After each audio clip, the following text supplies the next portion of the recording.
Come on, ref, are you blind? The officiating in this match, am I right? Are referees even fair? Short answer, no, they're not. You're out, ref. Red card. Hey players, Trace here for D-News. Referees are some of the most hated people in the world. There are times when I feel like the bad guys that you see on the news experience less vitriol than some of these sports officials. The thing is, they don't have an easy job. I was a volunteer soccer ref in high school in a small town. Parents are not that friendly. But science says that I was being biased against the out-of-towners, so maybe they had a point.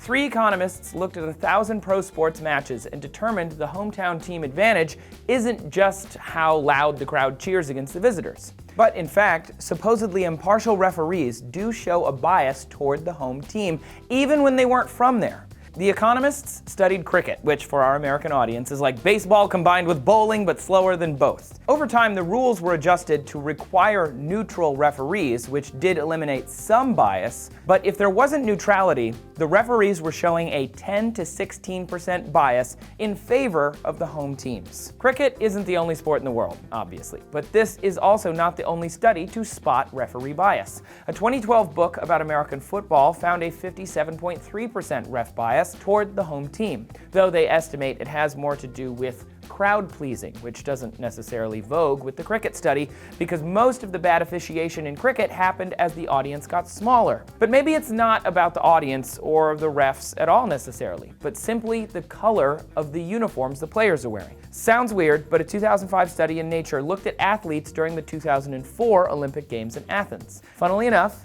athletes wearing red consistently outperformed those in blue.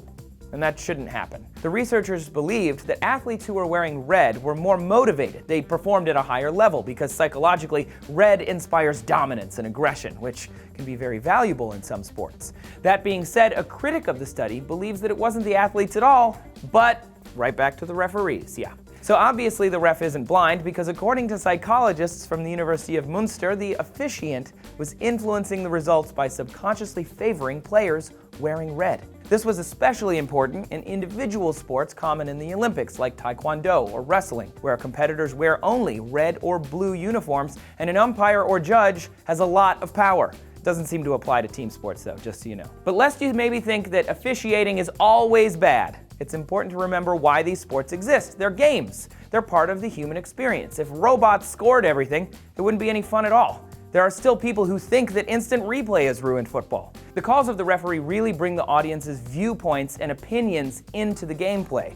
It brings a human element. We shouldn't expect our sports adjudicators to be robots. Sure, mistakes are made, but officiants are doing their best, and things aren't always equal in the real world anyway. If it was a perfectly accurate robot sport, what would you talk about the next day? What's the worst game refs have ever officiated ever? Go ahead down into the comments and subscribe for more D-News. And check out this video over here about whether you should avoid sex before a game. It's got Lacey and Steve Zaragoza, so you know it's gonna be good.